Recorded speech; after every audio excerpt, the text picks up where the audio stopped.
Raúl González, presidente de la ONG Musulmanes por la Paz, gracias por estar con nosotros en Mundurama. Gracias a vosotros por darnos la oportunidad de dirigirnos a vuestros oyentes. Cuando te enteraste tú del ataque contra Charlie Hebdo, ¿qué es lo primero que se te pasó por la cabeza? Porque supongo que a alguien que es musulmán le tiene que dar el doble de rabia que a cualquiera que no sea al ver algo así, y que además lo hagan en nombre de tu religión. Sí, claro, pero es algo a lo que ya estoy acostumbrado, ya estamos acostumbrados. O sea, esta gente, para cualquiera que esté mínimamente informado, son mercenarios utilizando la bandera del Islam para desacreditar al Islam. El imperialismo y el sionismo necesitan introducir en el imaginario colectivo la idea de que Islam es igual a terrorismo. Y ya lo conocemos, siempre actúan igual. Vasco quiere decir terrorista de la ETA. Pues ahora el esquema es ese, ¿no? Musulmán es terrorista. Claro, y en ese sentido hay mucha gente que después de ver los atentados de Charlie Hebdo piensa que el Islam es una religión monolítica, y creo que sería interesante dejar claro que dentro del Islam existen corrientes muy distintas y que la religión musulmana no tiene nada que ver con lo que hacen estos yihadistas. Es que esta gente ni siquiera son musulmanes. Quiero decir, el origen ideológico de esta gente es el wahabismo. El wahabismo es una gente que dice, yo tengo la verdad revelada y el que no opina como yo es un descreído, por lo tanto le puedo matar y quedarme con sus propiedades. Entonces, lo que matan fundamentalmente no son franceses ni son europeos, lo que matan fundamentalmente cada día a cientos es musulmanes. En Siria, en Irak, en el Yemen, en Afganistán, en Pakistán, donde están poniendo cada día bombas, coches bombas en las mezquitas, en las plazas públicas, en los mercados. Y lo que matan son musulmanes. ¿Qué clase de musulmanes son esos que se dedican a matar no a musulmanes que se enfrentan a ellos, no, a gente que está en las plazas públicas, a gente que está en los mercados, a gente que está en las mezquitas rezando? Pues es evidente que no son musulmanes. O sea, quiere decir que si fueran musulmanes estarían a lo mejor luchando contra los israelíes, pero no matando a la gente a la gente normal y corriente de la comunidad musulmana. Pero es como si yo entro en un banco y lo atraco con una bandera del Islam. Bueno, pues que le carguen la cuenta del atraco a los musulmanes. No, pero para nosotros está muy claro que esta gente son mercenarios que tienen dos misiones. Una, dividir al mundo islámico desde dentro, y otra, desacreditarlo desde fuera. Claro, tal vez el mejor ejemplo de esto que acabas de decir sea que más o menos el mismo día que los ataques de Charlie Hebdo, el Boko Haram mató a 2.000 personas en Nigeria, y de eso casi ni se habló. Claro. Y aquellos que murieron vivían en un territorio, en una región del noreste de Nigeria que es abrumadoramente musulmana. Por lo tanto, fueron 2.000 musulmanes masacrados, y de eso no se habla. Es que hay toda una campaña, a partir de las Torres Gemelas, a partir de 2001, se inicia una campaña sistemática de criminalización de los musulmanes. ¿Por qué? Primero y fundamentalmente porque se tiene que justificar la opresión del pueblo palestino, y después porque se tiene que justificar la política belicista de invadir, pues ¿qué? Siria, Afganistán, Irak, Libia, Túnez, Bahrein, Yemen.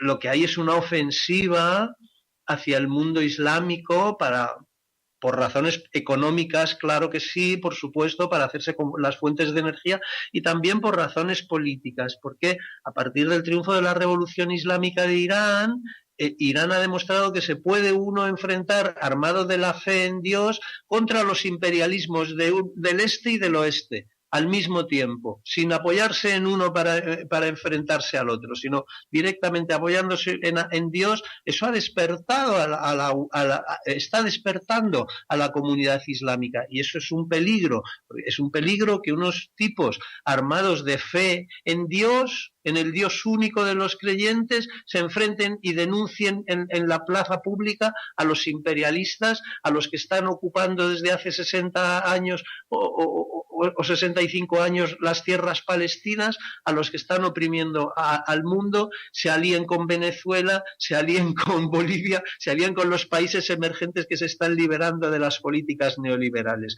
Eso hay que atacarlo. Y cuando intentaron invadir Irak, por ejemplo, la movilización popular, no los partidos de izquierda ni de derecha ni de nada, la movilización popular a través de los medios telemáticos se organizó a nivel mundial para decir no a la guerra. Entonces, la opinión pública no les permite esa política belicista, tienen que convencerla de que el Islam es un enemigo peligroso al que hay que liquidar. Y estos atentados son atentados de false flag, son atentados de falsa bandera para introducir en el ideario colectivo la idea de que musulmán quiere decir terrorista.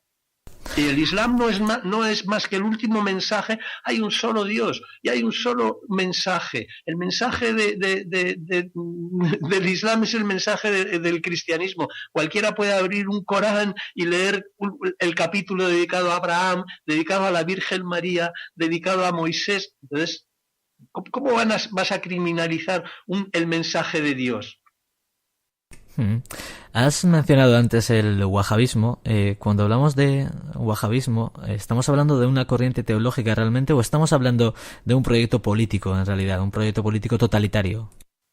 Es que el wahabismo es una aberración que surge dentro del sunnismo hace unos siglos, de un iluminado que dice, bueno, a mí se me ha revelado la verdad de la ilaha illallah, de que no hay más, del bismillahirrahmanirrahim, en el nombre de Dios, el clemente, el misericordioso. Nadie lo ha entendido hasta mí, y el que no me siga a mí es un descreído, es un infiel, y está en el error, y el error está en el infierno, y tenemos derecho a combatirle y a apropiarnos de sus tierras y de sus bienes y esclavizarles y esclavizar a sus mujeres, etcétera, etcétera.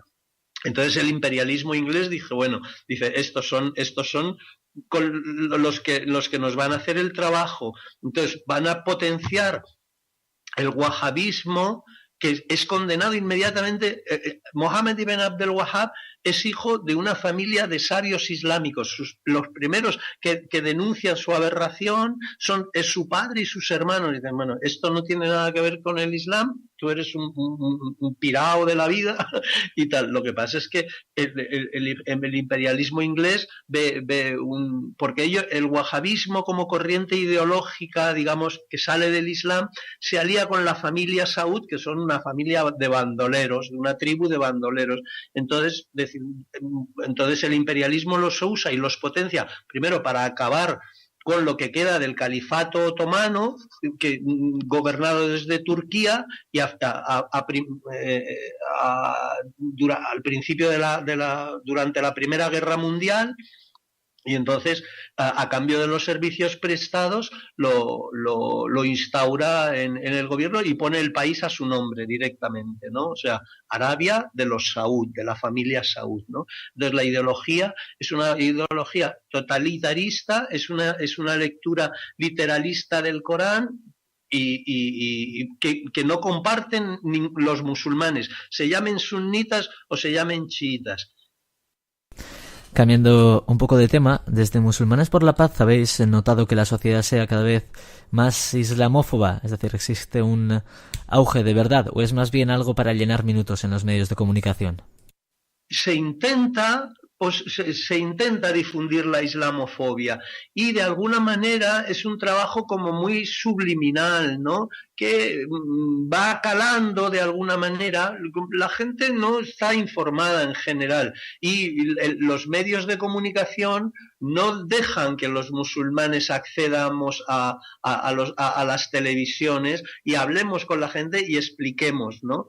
Entonces, actos como este tienen dos caras. Una de aterrorizar a la gente, pero otra de darnos la posibilidad de salir a la calle y denunciarlo, ¿no? Se está tratando de presentar el mundo islámico como un conflicto entre sunitas y chiitas, por ejemplo, y siempre que se hace referencia en los medios de comunicación a estos terroristas se dice el grupo terrorista del Estado Islámico, el grupo sunita del Estado Islámico o el grupo sunita de Al-Qaeda, pero esta gente no son sunitas.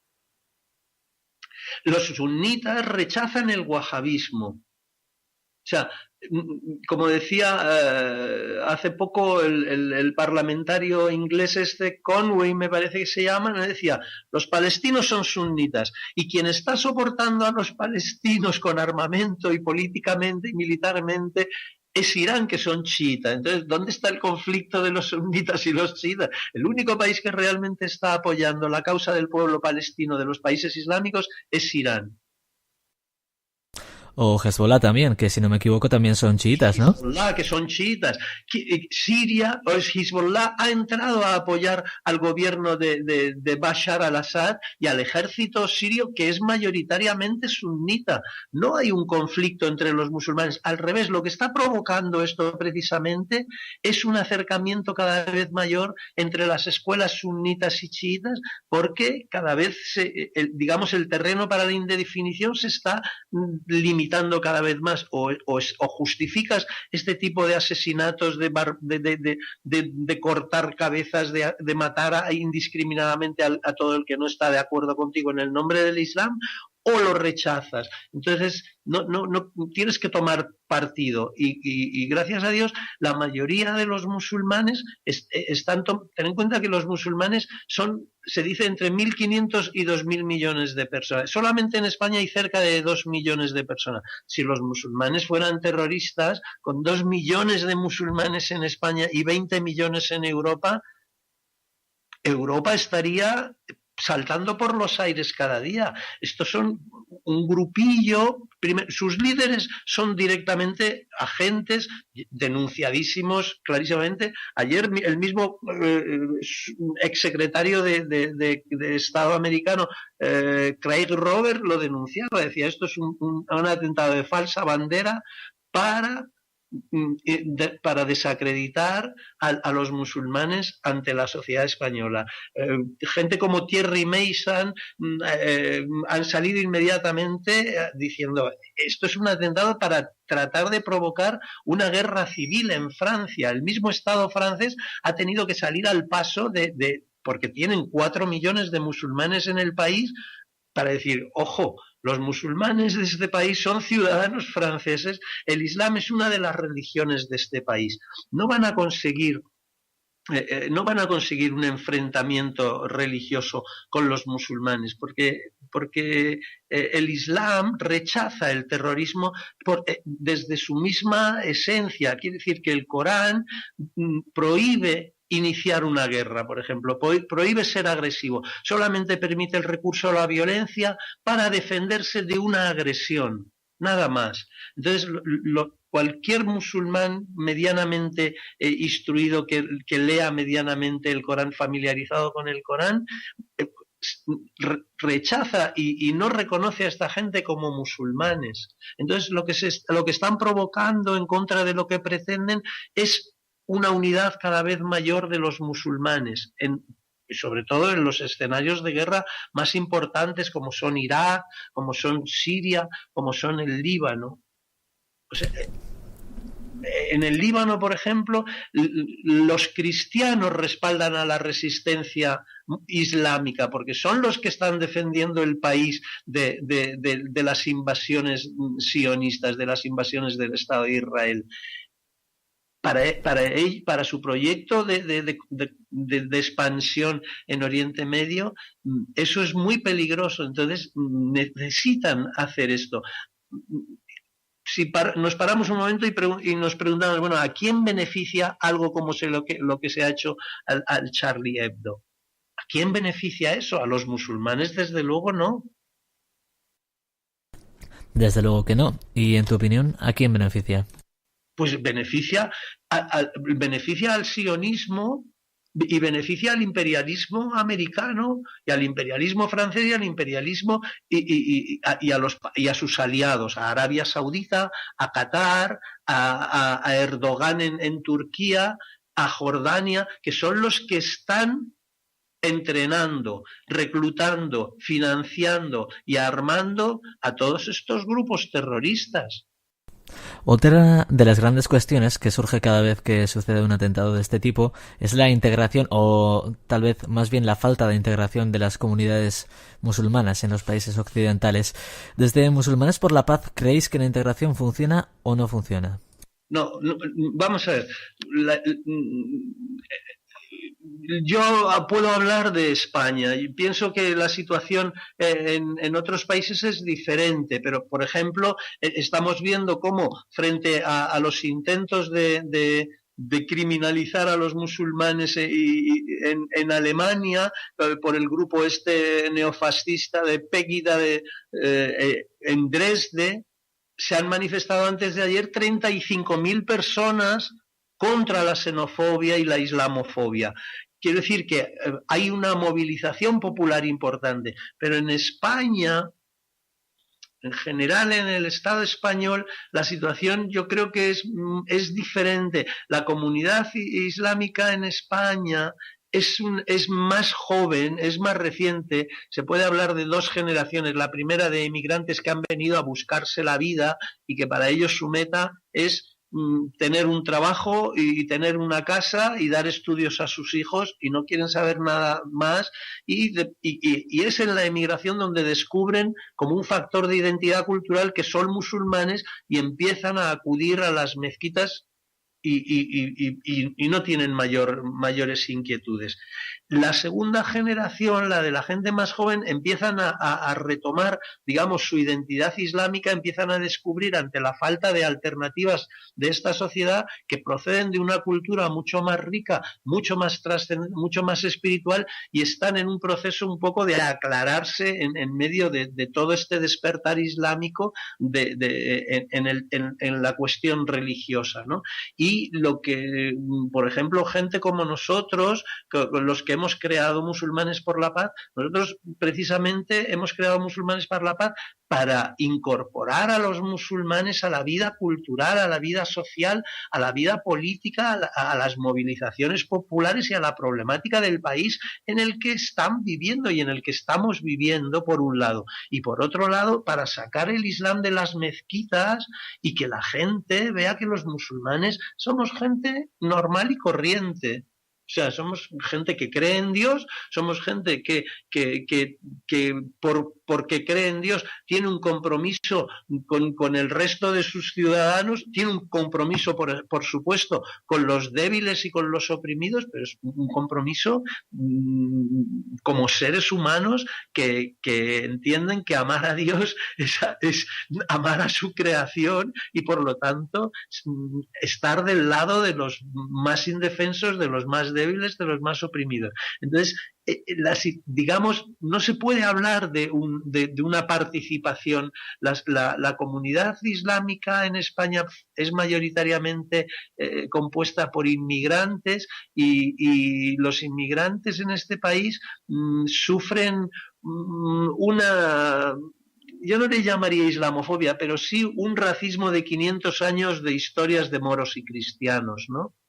Entonces se resisten a participar en la vida social, en las asociaciones de vecinos, en la asociación en el AMPA del colegio al que van sus hijos. Y eso es un poco lo que nosotros estamos tratando de promocionar. Pues muy bien, Raúl González, presidente de la ONG Musulmanes por la Paz, gracias por atender a nuestra llamada y hasta pronto. Gracias a ti, Oyhan. Muchas gracias por permitirnos explicarnos, por lo menos, y que nuestro punto de vista y nuestras opiniones lleguen a la gente.